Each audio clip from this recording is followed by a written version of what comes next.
Amen. Alléluia. Merci à nos bien-aimés qui nous ont conduits. Alléluia. Le Seigneur est grand. Le Seigneur est glorieux. Alléluia. Bien-aimés, ce matin, je suis dans la joie. Je suis dans la joie parce que je vais partager avec vous, comme je le dis de temps en temps, mais quand je le dis, c'est parce que cela est. Je vais partager avec vous une causerie. C'est que le Seigneur a mis sur mon cœur.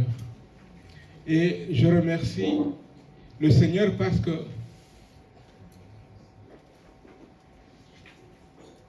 il y a, pour ceux qui s'étaient connectés le vendredi, il y a un bout qui a été dit.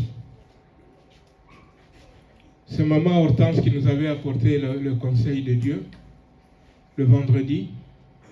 Et j'étais dans la joie parce que c'est ce que le Seigneur avait mis dans mon cœur. Je suis content et je sais que quand c'est ça, c'est que le Seigneur voulait vraiment le dire. C'est-à-dire, si je ne lui avais pas demandé de conduire le vendredi, j'aurais pratiquement dit ce qu'il avait dit. Donc c'était vraiment le plan du Seigneur. Et il y a un autre bout, je dis un autre bout, ou une autre façon de voir, ou même certaines autres richesses que le Seigneur a déposées dans mon cœur cette nuit, et nous allons partager cela. Je voudrais bien aimer poser une question. Si le Seigneur nous demandait là, maintenant, en ce moment, si le Seigneur nous demandait, que voulez-vous? Que voulez-vous? Je ne veux pas dire que voulez-vous que je fasse, mais je vais au-delà, j'élargis. Que voulez-vous?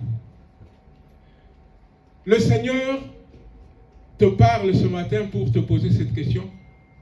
Mon fils, ma fille, que veux-tu? Qu'est-ce que nous dirions au Seigneur?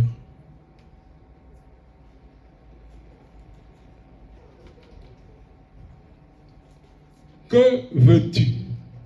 Qu'est-ce que tu vas dire au Seigneur? Tu vas dire au Seigneur beaucoup de choses. On va lui parler de notre santé. On va lui parler de notre travail. On va lui parler de notre famille. On va parler au Seigneur de beaucoup de choses. C'est bien. Mais qui pourrait dire au Seigneur, Seigneur, tu m'as demandé qu'est-ce que je veux? Qui pourrait dire au Seigneur, c'est toi que je veux? Qui pourrait le dire au Seigneur? Seigneur, c'est toi que je veux. Parce que si j'étais toi, j'ai tout ce que je peux demander. Alléluia! Si j'ai le Seigneur, j'ai tout. En nous donnant Jésus, Dieu nous le dit. Il nous a tout donné avec lui. Nous avons tout pleinement en Jésus-Christ. Mais on peut dire que c'est dommage de fois de voir l'homme chercher ce qui a peu de valeur, le désirer à la place de ce qui a beaucoup de valeur. Alléluia! Amen. On va prendre 2 textes. Ce matin, je peux même dire 2 textes d'introduction, parce qu'il y a un texte d'où j'ai tiré ce titre ou ce thème, afin de gagner Christ. C'est ce que nous voulons. On va le voir, ce texte-là. Mais il y a d'abord 2 textes d'introduction que je voudrais voir avec vous. J'aimerais qu'on aille dans Genèse, le livre de Genèse, que tout le monde connaît, d'autant plus que c'est le premier. Le livre de Genèse, on va prendre le chapitre 15, Genèse 15. Nous lirons du verset 1er au verset 6. Genèse de 1 à 6. Oui, bien-aimés, on se met debout pour honorer la parole. Genèse 15, pardon, de 1 à 6. Genèse 15, de 1 à 6. À 3, nous lisons ensemble la parole de Dieu. 1, 2, 3. Après ces événements, la parole de l'Éternel fut adressée à Abraham dans une vision, et il dit, Abraham, ne crains point, je suis ton bouclier, et ta récompense sera très grande. Abraham répondit, Seigneur éternel, que me donneras-tu? Je m'en vais sans enfant, et l'héritier de ma maison, c'est Eliezer de Damas. Et Abraham dit, voici, tu ne m'as pas donné de postérité, et celui qui est né dans ma maison sera mon héritier. Alors la parole de l'Éternel lui fut adressée ainsi, ce n'est pas lui qui sera ton héritier, mais c'est celui qui sortira de tes entrailles qui sera ton héritier. Et après l'avoir conduit dehors, il dit, regarde vers le ciel et compte les étoiles, si tu peux les compter. Et il lui dit, telle sera ta postérité. Abraham eut confiance en l'Éternel, qui le lui imputa à justice. Amen. Le deuxième texte, pendant qu'on est debout, c'est Matthieu. On peut le réciter même de tête. Matthieu 6, 33. Matthieu, chapitre 6, le verset 33. 1, 2, 3. Cherchez premièrement le royaume et la justice de Dieu, et toutes ces choses vous seront données par-dessus. Amen. Amen. Alléluia. Amen. On peut se rasseoir, on peut prendre place. Vous savez,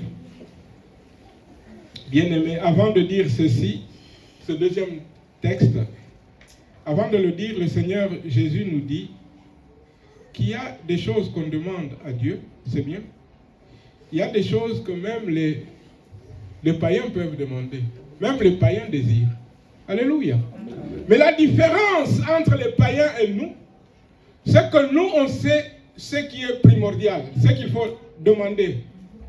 On doit chercher premièrement le royaume de Dieu et sa justice. Alléluia. Amen. Et le reste, le Seigneur sait que nous en avons besoin.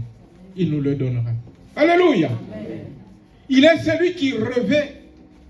Bien-aimé, quand vous voyez deux fois au printemps, on n'est pas au printemps, les fleurs, les belles fleurs qui commencent, bien-aimé, à éclore, on voit la beauté des fleurs.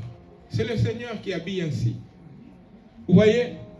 Et le Seigneur qui fait cela, le Seigneur qui prend soin de toute la création, il est celui qui aime ses enfants et qui donne et qui sait nous donner ce dont nous avons besoin. Alléluia. Bien-aimés, nous avons lu, bien-aimés, qu'après ces événements, on a commencé comme ça le premier texte. Après ces événements, mais quels sont ces événements?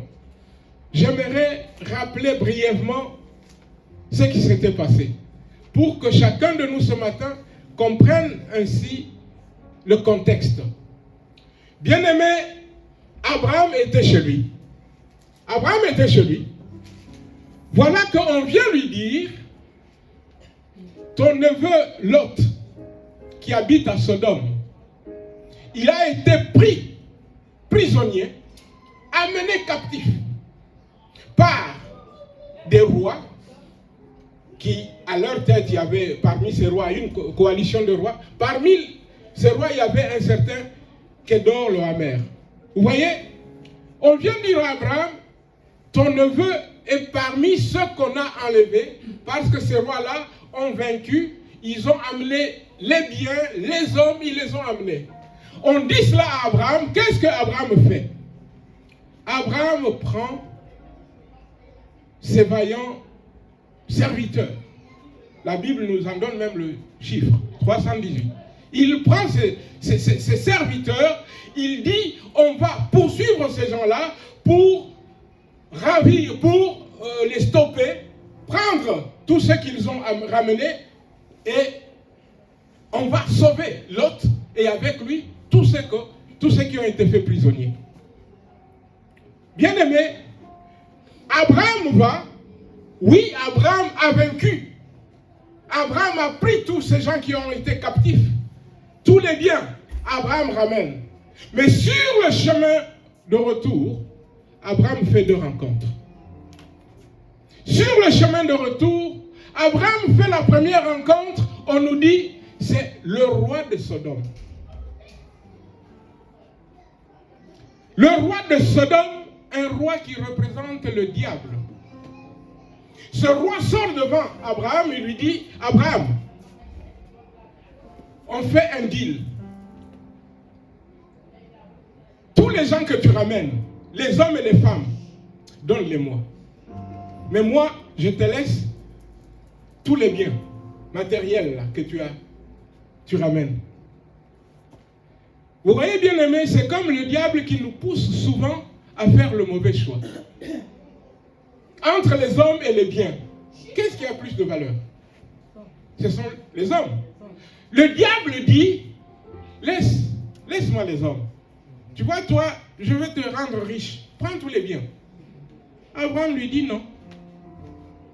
Abraham lui dit, je lève la main vers l'Éternel. Je ne prendrai rien de toi, même pas un cordon de soulier, même pas. Tu ne pourras pas dire, tu as enrichi Abraham que je suis. Parce que il n'y a que l'Éternel qui m'enrichit. Alléluia. Alléluia. Bien aimé, Abraham était clair. Il fait un choix clair. Juste après, Abraham fait la deuxième rencontre. La deuxième rencontre, la Bible nous dit, c'est un autre roi. Mais cette fois-ci, c'est le roi de Salem. Lui, il s'appelle Melchisedec. Alléluia! Alléluia! Abraham rencontre maintenant Melchisedec. Melchisedec n'est pas n'importe qui, parce que Melchisedec, c'est le type même de Christ. Alléluia! Le type même de Christ. La Bible dit, cet homme, ce roi que Abraham rencontre, lui, qu'est-ce qu'il fait? Il vient pour bénir Abraham. Alléluia! Amen. Et il lui apporte le pain et le vin. Le pain et le vin nous parlent de Jésus-Christ. Alléluia! Amen. Parce que chaque fois que nous prenons la Sainte Seine, le pain et le vin, nous nous remémorons que notre Sauveur est venu sur cette terre. Il a marché sur cette terre sans péché. Il est allé à la croix à notre place. Il nous a rachetés. Il a fait de nous les enfants de Dieu. Alléluia! Oui, voilà. Abraham rencontre ce deuxième roi. Ce roi qui le bénit. Ce roi qui le bénit au nom de Dieu. Et Abraham, qu'est-ce qu'il fait? Abraham lui donne la dîme de tout. Alléluia. Amen. Voilà le contexte. Mais juste maintenant, après, on tombe au chapitre 15 que nous avons lu. C'est là où il est écrit, après ces événements, après les événements dont je viens de vous relater légèrement, un peu, de vous parler brièvement. Après ces événements-là, quel était le cœur de Dieu? Bien aimé, vous pouvez vous imaginer, Dieu était très fier d'Abraham. Dieu était très fier d'Abraham parce que Dieu a vu qu'Abraham a fait le choix qu'il fallait. Abraham a rejeté ce qui est du diable. Abraham a pris ce qui est de Dieu. Alléluia. Amen. Un merveilleux choix. Un merveilleux choix.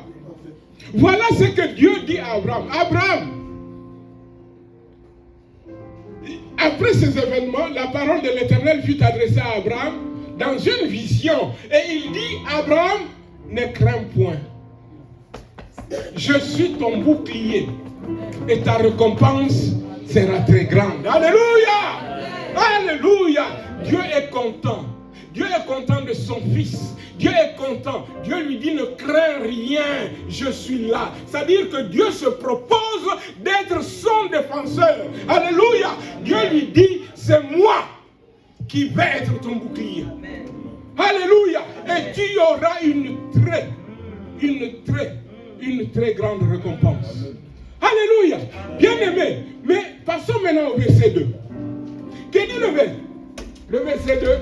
Abraham répondit, Seigneur éternel, que me donneras-tu?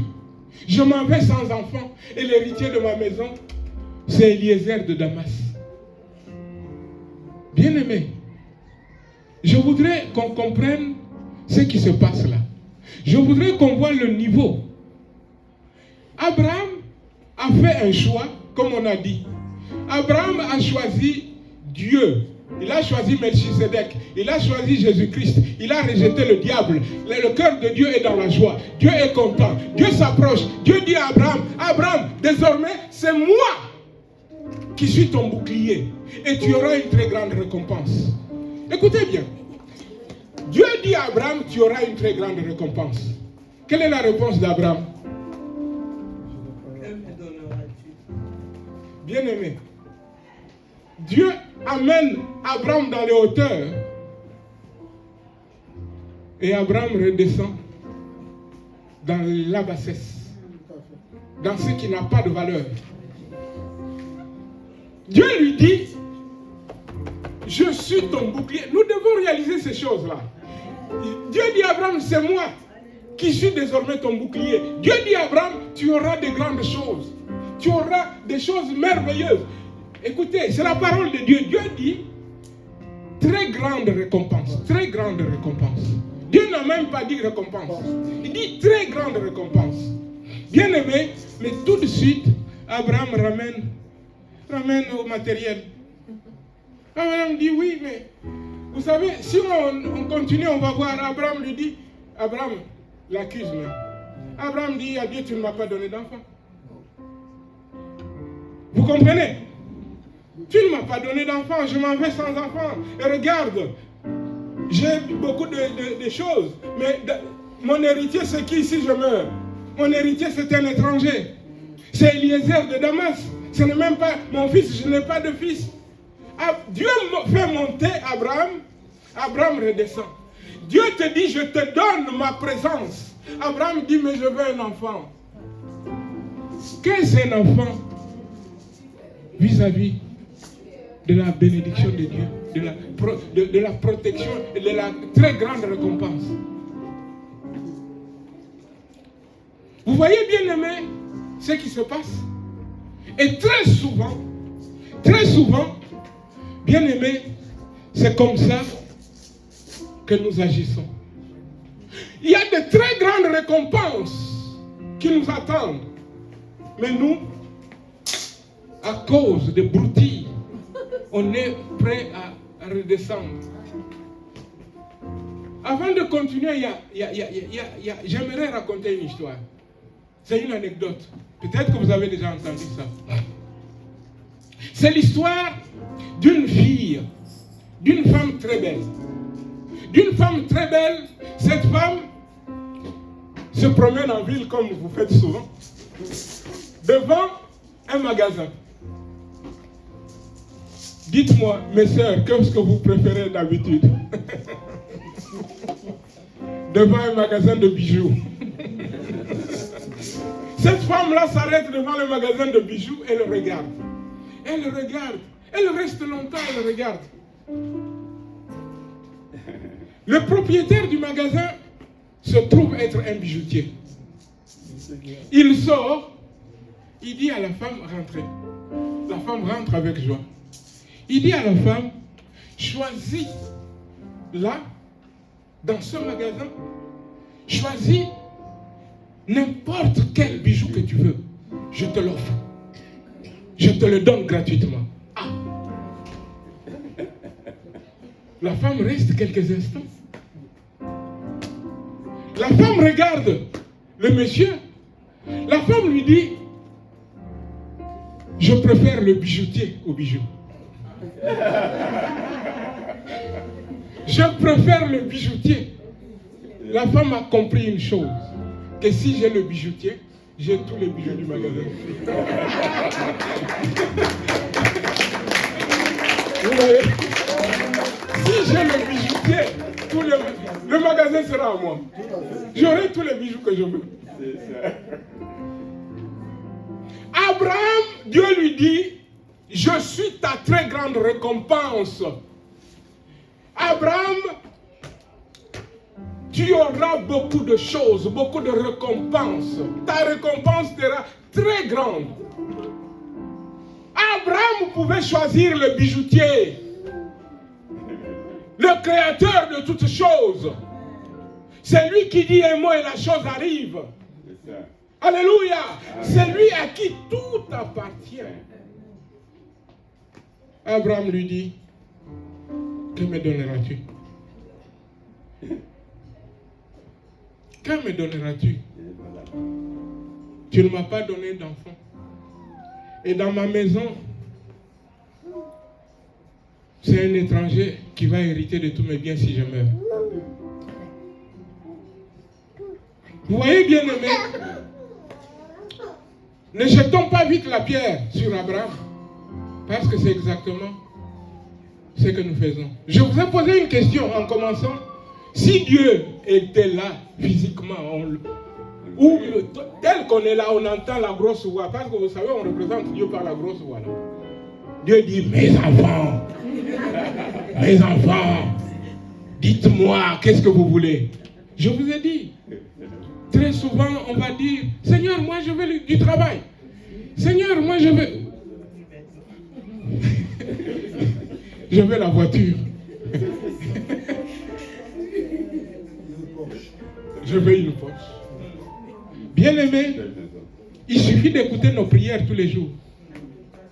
Chacune de nos prières, c'est ça. Seigneur, Seigneur, Seigneur. Mais Dieu veut se donner lui-même à toi. Alléluia. Amen. Dieu veut qu'il soit à toi.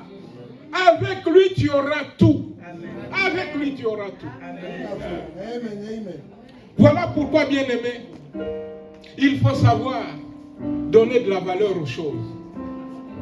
Vous savez, la valeur d'une chose est représentée par le prix qu'on est prêt à payer pour acquérir cette chose. C'est ça. La valeur d'une chose, c'est ce qui fait que des fois, on voit un t-shirt qui coûte au magasin le plus Action, un t-shirt qui coûte 2 €. Si ce t-shirt-là, Messi le porte, les gens sont prêts à payer 1 million pour avoir ce t-shirt-là que Messi a porté. C'est-à-dire les gens donnent une valeur à Messi, et donc ce que Messi a touché, c'est que les gens sont prêts à mettre beaucoup d'argent pour acquérir ces choses-là. Je dis le même t-shirt qui coûte 2 €. C'est ça. Toi, tu es prêt à donner quoi pour avoir Jésus-Christ? Alléluia. Bien-aimé, es-tu prêt ou pas?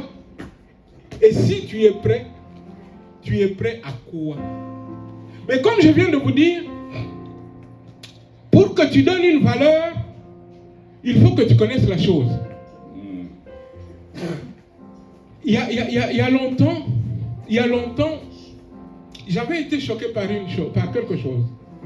Il y a longtemps, à l'époque où je venais d'arriver en France, à l'époque où Yannick Noah était l'un des meilleurs tennisman, à l'époque où il a gagné Roland Garros. Et on a montré une fois un reportage, bien aimé. Il y avait des gens qui sont allés même chez Yannick Noah, fouiller dans des poubelles. Il y en a qui ramassaient des pommes parce que Noah a croqué dans la pomme et il a vous voyez, et là, puis c'est allé à la poubelle. Des gens étaient ramassés cela, même pas seulement pour le manger, deux fois pour le manger, mais deux fois juste pour mettre, emballer ça, et puis comme ça on va commencer à regarder. Voilà cette pomme, c'est Noah qui a croqué dedans. Ah oui, il y a de la bassesse comme ça. Vous voyez? Et on revient. Abraham, s'il avait vu, et ça, pendant que je préparais ce message, c'est venu là, dans mon esprit. Quand Dieu dit à Abraham, peux-tu remettre le premier texte? Le premier, voilà. Quand Dieu dit à Abraham, ta récompense sera très grande, vous savez ce que Dieu voyait? Dieu voyait en cet homme-là, qui venait de rejeter le roi de Sodome et d'accepter le roi de Salem, Melchisedec. Dieu voyait déjà en lui celui par qui il allait envoyer son fils Jésus-Christ. Alléluia! Parce que Jésus est descendu d'Abraham physiquement. Dieu voyait déjà par cet homme celui dont la bénédiction allait profiter au monde entier et en tout temps. Dieu voyait cet homme qu'il avait déjà choisi, qu'il allait appeler mon ami. Dieu voyait ces choses que Abraham ne pouvait pas voir. Et dans l'amour, par amour pour Abraham, parce que Dieu, alors qu'Abraham est descendu, Dieu a voulu remonter Abraham. Qu'est-ce qui se passe? Le verset dit, Abraham répond, le verset 3 dit, Abraham dit, voici, tu ne m'as pas donné, là il se plaît encore, verset 4. Abraham dit, voilà, et la Bible dit, et la parole de l'Éternel lui fit adresser ainsi, ce n'est pas lui qui sera ton héritier, mais c'est celui qui sortira de tes entrailles. Abraham, c'est vrai, il voyait déjà, et Dieu voyait Jésus-Christ. Mais remonte encore.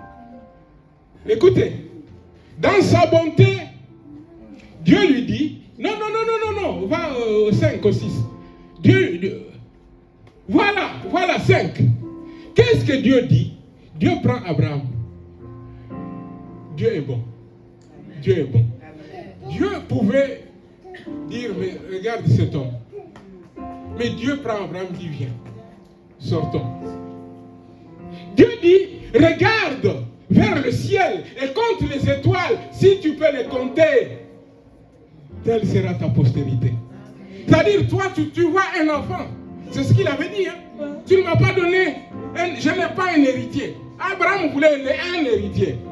Et Dieu lui dit, voilà, ta postérité, ça sera contre les étoiles. Alléluia. Je vais vous dire une révélation. Il y a 2 fois où Dieu a amené Abraham dehors. Une fois pour lui dire, compte les étoiles. Et une autre fois pour lui dire, compte le sable qui est au bord de la mer, si tu peux le compter. Voilà la révélation. Le sable, les enfants, sable, c'est les enfants de la chair. Pas la chair pour dire contraire à l'esprit, non. C'est-à-dire les enfants physiques. C'est-à-dire les descendants d'Abraham, Israël. Les enfants de la chair. Et Dieu lui dit, il y a aussi les enfants du ciel. Les enfants du ciel sont les enfants spirituels. Les enfants de la foi que nous sommes tous. Alléluia. Alléluia. Dieu avait de grandes choses pour Abraham. Bien-aimés, pourquoi est-ce que je vous raconte toutes ces histoires? C'est parce que je vais vous amener à faire un choix.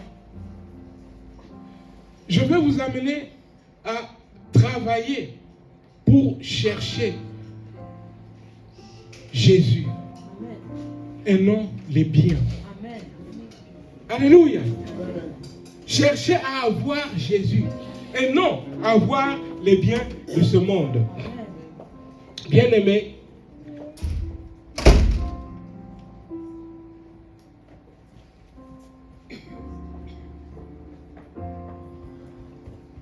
lorsque nous prenons cette parole qui montre que c'est ce que nous faisons nous tous les jours, il y a une grande leçon que nous trouvons dans la Bible. Et cette leçon, c'est là où je vais vous amener maintenant sur le choix à faire. Pour cette leçon, allons dans Philippiens. Philippiens au chapitre 3. Philippiens au chapitre 3.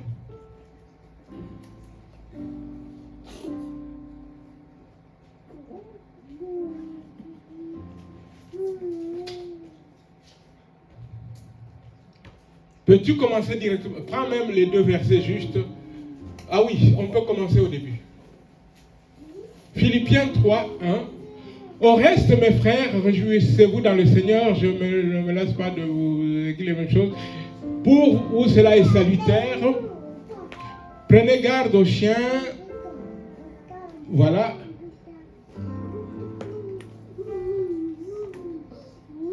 Regardez. L'apôtre Paul dit, moi aussi cependant, j'aurais sujet de mettre ma confiance en la chair. Si quelqu'un autre croit pouvoir se confier en la chair, je le prie bien davantage. On continue. Moi, circoncis le 8e jour, de la race d'Israël, de la tribu de Benjamin, hébreu d'hébreu, quant à la loi, pharisien, quant aux ailes, persécuteur de l'Église, irréprochable à l'égard de la loi. On s'arrête d'abord là. Bien-aimés, l'apôtre Paul avait tout. C'est ce qu'il est en train de dire. Vous savez, Paul était un homme très intelligent. Les gens le savaient. Paul est quelqu'un, aujourd'hui on dira plutôt, qui a fait les meilleures études, parce que Paul dit qu'il a été à l'école de Gamaliel, l'une des écoles les plus réputées à l'époque. Paul dit qu'il est juif. Paul dit hébreu, né d'hébreu. Paul dit qu'il était zélé. La preuve, il persécutait les chrétiens. Vous voyez, Paul dit qu'il avait tout, circoncis. Paul avait tout. Paul était craint. Paul était admiré. Vous savez, lorsque Jésus rencontre Paul, Paul était en train d'aller pour arrêter les chrétiens. Mais qu'est-ce qui se passe? Paul n'est pas encore arrivé à Damas, que Dieu l'arrête sur le chemin. Et là, sur le chemin, Dieu va dire à Ananias, Ananias va prier pour Paul, pour un certain Saul de Tarse, qui va devenir Paul. Ananias dit au Seigneur, Seigneur, mais j'ai appris que cet homme-là est venu pour arrêter les chrétiens. Paul n'était pas encore à Damas, parce que c'était sur le chemin. Mais tout Damas savait déjà. Donc Paul était un homme connu. Paul, lorsqu'il a accepté le Seigneur, tout de suite après, la Bible dit que les gens ont commencé à dire, oh, n'est-ce pas celui qui, à Jérusalem, persécutait ceux qui annonçaient Christ? Donc, alors que Paul était à Jérusalem, tout le monde le savait. Parce que même à Damas, les gens savaient qu'il persécutait. Donc, Paul était connu. Paul n'était pas n'importe qui. Je dis bien, avant de connaître Jésus, Paul était connu. Paul avait étudié.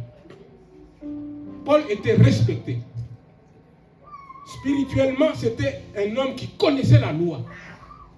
Il connaissait la Bible, si on peut dire, la Torah. Paul connaissait. Vous voyez? Mais quelque chose s'est passé. C'est ce que Paul explique maintenant dans les 2 versets qui suivent. On va au 7, on va au 8. Paul dit, mais ces choses qui étaient pour moi des gains, je les ai regardés comme une perte à cause de Christ. Alléluia. Ces choses dont il était fier, dont il s'enorgueillissait, désormais, il les considère comme une perte. Verset 8. Paul dit, et même je regarde toutes choses comme une perte à cause de l'excellence de la connaissance de Jésus-Christ, mon Seigneur, pour lequel j'ai renoncé à tout et je les regarde comme de la boue, dans un but clair, afin de gagner. Voilà le titre. Amen. Donc, toutes ces choses que tu peux voir comme importantes ne sont rien. Tu dois comprendre cela. Tu dois arriver à cette révélation-là. Toutes les choses que tu vois, que tu possèdes, ne sont rien par rapport, d'autres versions disent, à la prééminence de la connaissance de Jésus. Alléluia. Ce qu'il faut, c'est connaître Jésus. Amen. Alléluia. Il n'y a rien qui peut égaler cela. Il n'y a rien qui peut égaler la connaissance de Jésus. Je demande vraiment à l'Église que chacun aille à ce niveau-là. Abraham, comme on l'a vu, n'avait pas encore ce niveau-là. C'est pourquoi Dieu lui parle de la très grande reconnaissance. Dieu lui parle de lui comme son bouclier. Abraham ramène, il dit, mais qu'est-ce que tu me donnes? Moi, j'ai besoin d'un enfant. Mais c'est quoi un enfant par rapport à Jésus? Avec Jésus, tu as tout. Avec Jésus, tu as le pouvoir, bien aimé, de faire changer les choses. C'est pourquoi le chrétien a le pouvoir de chasser le démon. Alléluia. C'est-à-dire, tu peux changer les choses. Tu peux commander en tant que sacrificateur. Amen. La Bible nous dit que nous sommes des sacrificateurs et des rois. Alléluia. Amen. Cherchons à connaître Jésus. Cherchons à connaître Jésus. C'est le top de top. Quand tu connais Jésus, tu sauras même comment le servir. Tu sauras comment le représenter. Tu sauras, bien aimé, comment vivre. La Bible déclare que la vie éternelle, c'est connaître Dieu et connaître Jésus. Alléluia. Amen. La vie éternelle, dira Jésus, c'est qu'ils te connaissent, toi, le seul vrai Dieu, et Jésus-Christ, ton Fils, c'est lui que tu as envoyé. Alléluia. Amen. Cherchons à connaître. Quand l'apôtre a compris cela, il dit, tout est devenu de la boue. Tout est devenu de la boue. Plus rien ne m'intéresse. Plus rien ne m'intéresse. Plus rien ne m'intéresse, à part chercher mon roi, à part chercher Jésus.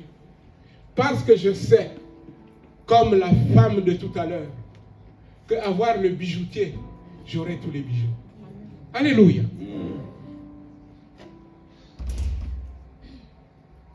Bien-aimés, ne rabaissons pas là où Dieu nous a placés. Ne nous rabaissons pas. Nous sommes placés dans les lieux célestes. Avec Jésus-Christ. Nous sommes assis dans les lieux célestes. Ne ramenons pas les choses dans ce bas monde.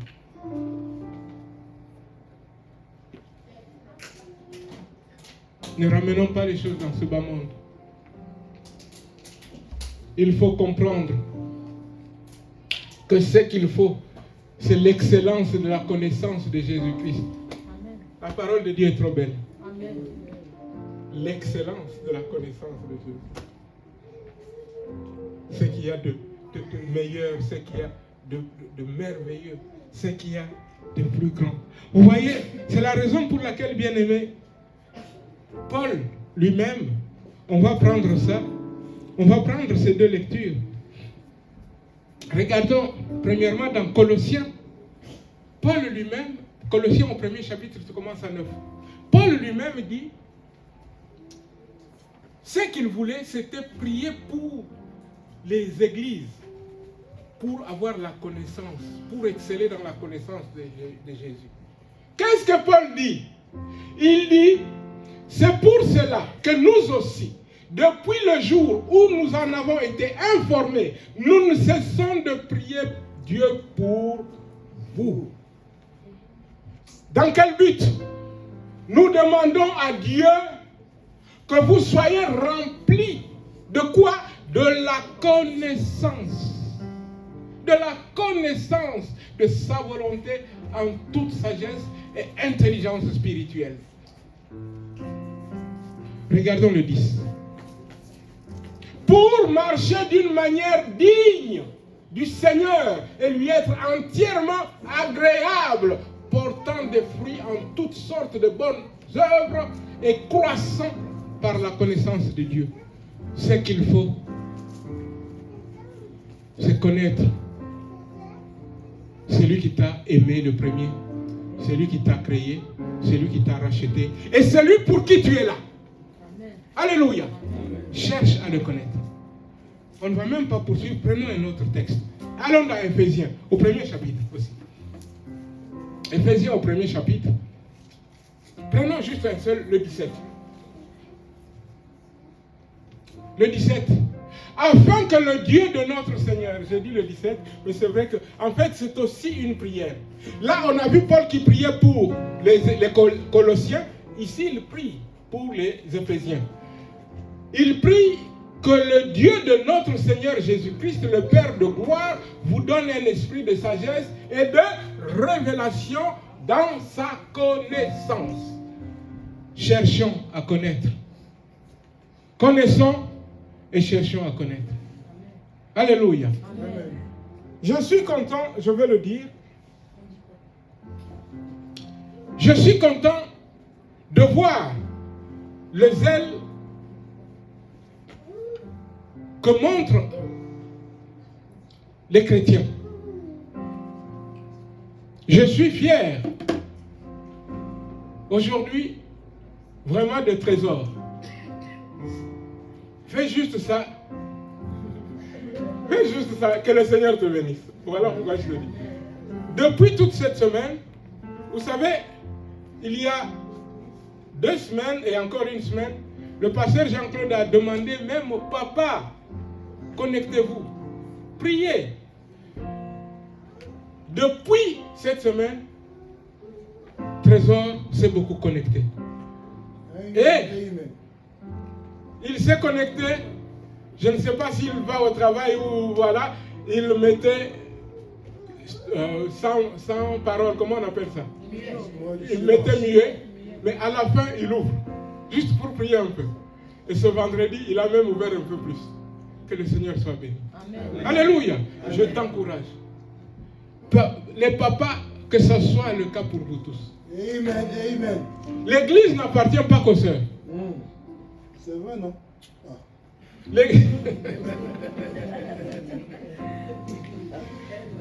Il n'y a pas que les sœurs. Déjà, les papas, on n'est pas nombreux.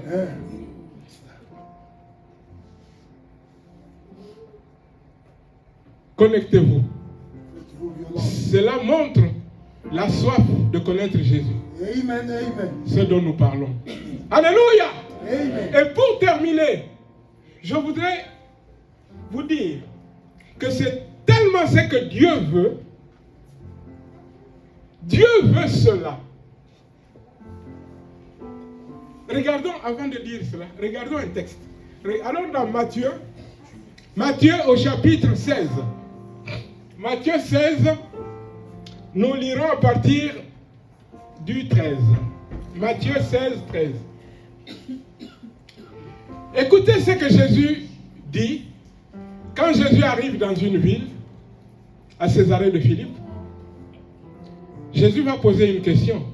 Écoutez, Jésus étant arrivé, tu vas jusqu'au 16, hein? Jésus, ou 17, tu iras jusqu'au 17. Jésus étant arrivé dans le territoire de Césarée de Philippe, demanda à ses disciples, qui dit-on que je suis, moi le Fils de l'homme? Attends, soulignez, moi, le Fils de l'homme. On continue. Ils répondirent, les uns disent que tu es Jean-Baptiste, les autres Élie, les autres Jérémie ou l'un des prophètes.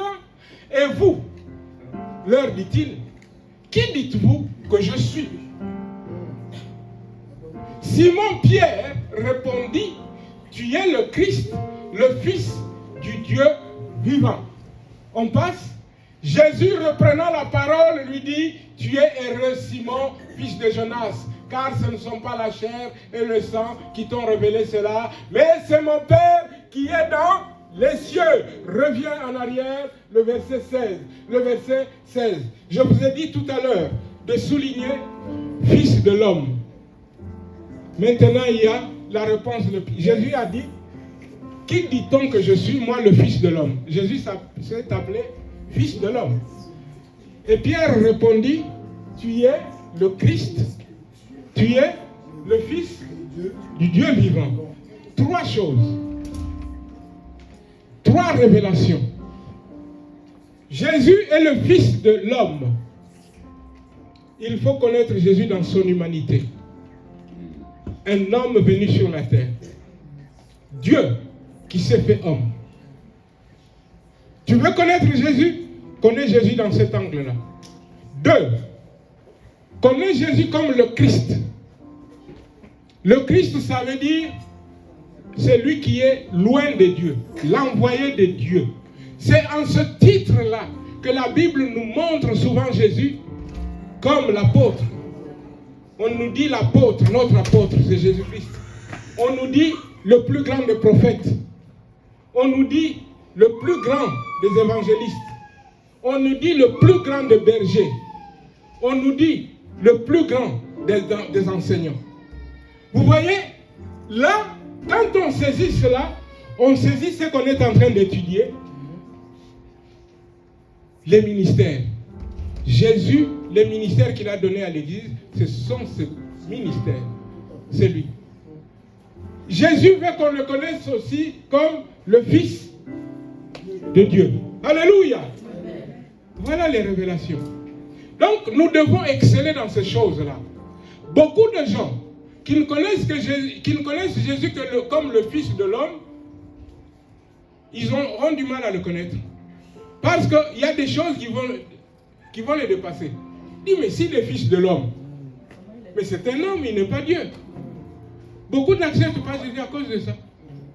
Mais si vous dites qu'il est Fils de Dieu, est-ce que Dieu a un enfant? Beaucoup refusent à cause de cela. Parce qu'ils ne connaissent pas. Tu veux la révélation de Jésus? Connais Jésus comme Fils de l'homme, comme loin de Dieu, comme le Fils de Dieu. Alléluia.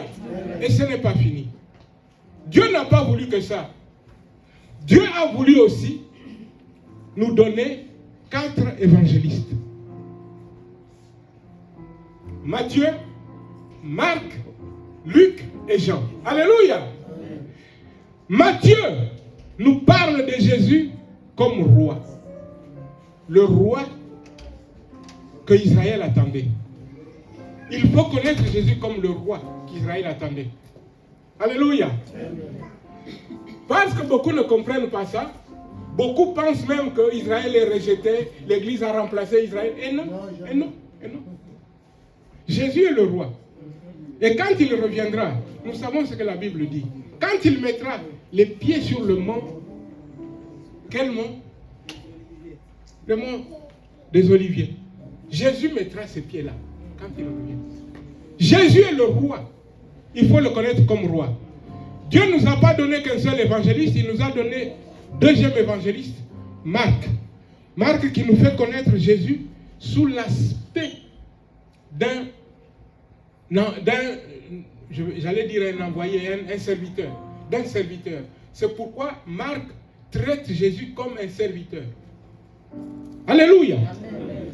Luc nous montre Jésus sous l'aspect de l'homme. Jésus, l'homme.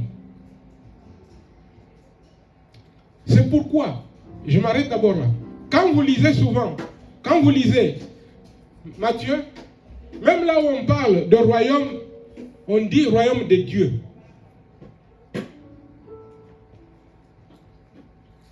Royaume de Dieu, quand le royaume de Dieu, non, le royaume des cieux. Et puis, quand vous allez dans Luc, dans Luc d'abord, on va plus vous parler du royaume des cieux. Il y a royaume de Dieu, royaume des cieux. Juste parce que chaque évangéliste nous présente un canal, nous présente Jésus dans un couloir. On a dit, Matthieu présente Jésus comme roi que Israël attendait. Marc nous parle de Jésus comme le serviteur souffrant. Luc nous présente Jésus comme l'homme, le fils de l'homme. Jean nous parle de Jésus comme le fils de Dieu. Et quand tout cela, pour voir tout cela, il nous faut étudier, connaître Jésus. C'est pourquoi, par exemple, l'évangile de Jean commence par au commencement était la parole était Dieu, et la parole était avec Dieu. C'est-à-dire, on nous parle du Fils de Dieu. Je vais encore plus loin. Quand vous étudiez les apparitions, vous voyez Jésus, souvent on nous parlait de 4 figures. Visage d'homme, visage de lion, le lion c'est le roi. Visage de bœuf, le bœuf c'est l'animal pour le travail, le serviteur. Le visage de l'homme et le visage de l'aigle, c'est lui qui descend d'en haut. Celui qui vient de Dieu. Tout cela nous permet de connaître qui nous servons. Et donc, je vais vous demander, mes frères et sœurs, c'est le but de ce partage. Le but de ce partage, c'est que chacun de nous puisse exceller dans la connaissance de Jésus. Amen. Connaissons et cherchons toujours à connaître Jésus. Alléluia. Amen. Si nous le connaissons, la vie éternelle est réelle en nous. Amen. Alléluia. Amen. Cherchons à le connaître. Ce n'est pas le côté intellectuel, non. Non, non. C'est là, le cœur. Cherchons, aimons-le, aimons Jésus. Aimons Jésus. Alléluia. Amen. Aimons Jésus. Aimons-le d'autant plus qu'en tant que chrétiens, nous sommes devenus une même plante avec lui. Une même plante. Cherchons à le connaître. Tu es devenu une même plante avec une personne, mais tu ne connais pas bien cette personne, il y aura des problèmes dans la vie. Alléluia. Et très souvent, parce que les chrétiens ne connaissent pas très bien celui qu'ils servent, leur maître, très souvent, on peut être bousculé par des choses, on peut être bousculé par de ce qu'on a entendu, par les attaques.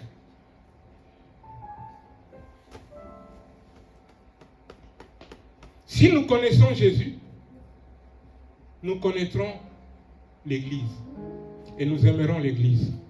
Parce que Jésus est la tête de l'Église. C'est pourquoi, bien-aimés, et ça, c'est des choses que je n'avais pas prévu que j'ajoute comme ça. C'est pourquoi, ne critiquez jamais l'Église. Ne critiquez pas l'Église.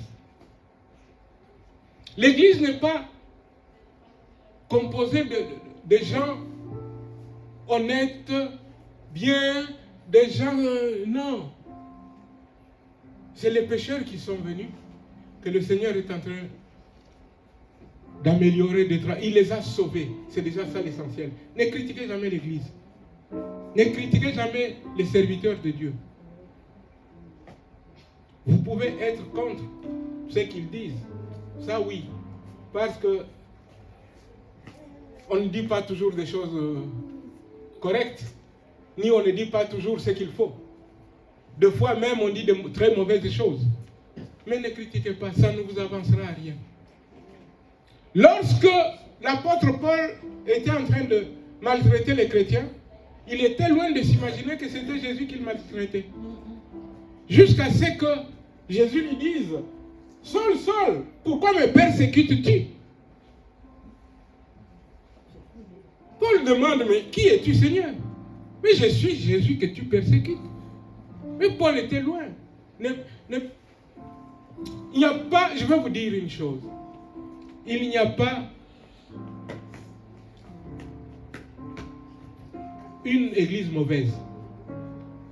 Coucou. il y a peut-être ce qui est mauvais. La réalité, c'est que ce n'est pas l'église de Jésus. Coucou. Est-ce que vous comprenez? Ce qui est mauvais, c'est que ce n'est pas l'église de Jésus. Ils se réunissent, ils ont peut-être écrit le nom là, église quelque chose, n'importe quel nom. Mais Jésus n'y est pas. Si Jésus y est, c'est l'église de Jésus, ne la critiquez pas. Si Jésus n'y est pas, mais ne critiquez toujours pas parce que ne jugez pas. Alléluia, ne jugez pas. Ne jugeons pas. Nous ne gagnerons rien en jugeant. Et surtout aussi, Maman Faveur l'a dit tout à l'heure, l'église se vit en communauté. L'église, c'est une communauté. L'église, ce n'est pas moi. Cette semaine, oui, c'est cette semaine au début de la semaine, il y a une sœur qui m'a appelé, qui n'est pas de l'église, hein, je le précise, qui n'est pas de l'église. Je sais, elle prie chez un autre pasteur, ici au Mans, depuis longtemps, l'une des plus anciennes sœurs ou femmes africaines à être au Mans. J'y vais, je commence à parler avec elle, mais je la sens un peu quelqu'un de désabusé. Et puis je ne sais pas pourquoi je lui ai dit, ça va. Elle me dit, oui. Ces jours-ci, non, maintenant je prie chez moi à la maison. Je n'ai même pas voulu lui dire, viens. Non. C'était trop, je n'ai pas voulu. Parce que je veux qu'elle arrange. Elle me dit, je ne suis pas bien, je prie à la maison. Moi je dis, pourquoi tu pries à la maison? Oui, pasteur, je ne veux pas vous raconter tout ça, mais quand même, ma soeur, si tu pries à la maison, comment est-ce que tu pourrais pardonner à quelqu'un parce que tu es seul? Tu es seul chez toi dans ton canapé. On te demande même qui est ton pasteur. Tu peux dire Karambiri. Tu n'as jamais été dans l'église de Karambiri. Mon pasteur c'est Ivan Castanou. Tu n'as jamais été dans l'église de Ivan Castanou. Pourquoi? Parce que tu regardes chaque jour 3 vidéos de Karambiri, 3 vidéos de Sanogo, 3 vidéos de je ne sais pas de qui. Des Américains là. L'Américain avec... comment il s'appelle? TD Jakes. Tu vas dire... TD Jakes n'est pas ton pasteur. Tu as beau écouter tous ces messages. Tu as beau écouter tous les messages de Karambiri. Karambiri n'est pas ton pasteur. Il ne te connaît même pas. Il ne te connaît même pas. Et tu ne le connais pas. Et si tu es seul, qui va te piétiner pour que tu pardonnes? Ah, tu vas piétiner au pardon, ma soeur. C'est en communauté qu'on pardonne. C'est en communauté qu'on vit. Alléluia. Aimons l'église. Si nous aimons Christ, nous aimerons l'église. Mais ce que je voulais surtout dire, partager ce matin, c'était connaissons Jésus. Et je vous invite, bien-aimés, à vous connecter massivement la semaine. Parce que le dimanche, la semaine, vous pouvez même poser des questions. Le dimanche, on ne peut pas poser des questions. Aimez Jésus. Allons plus loin avec Jésus. Servons-le. Bénissons-le. Travaillons pour le royaume. Ainsi le Père sera glorifié. Et nous pourrions dire avec l'apôtre Paul que désormais, toutes les choses deviennent aussi pour nous de la boue à cause de l'excellence de la connaissance de Jésus-Christ. Soyez bénis. Amen.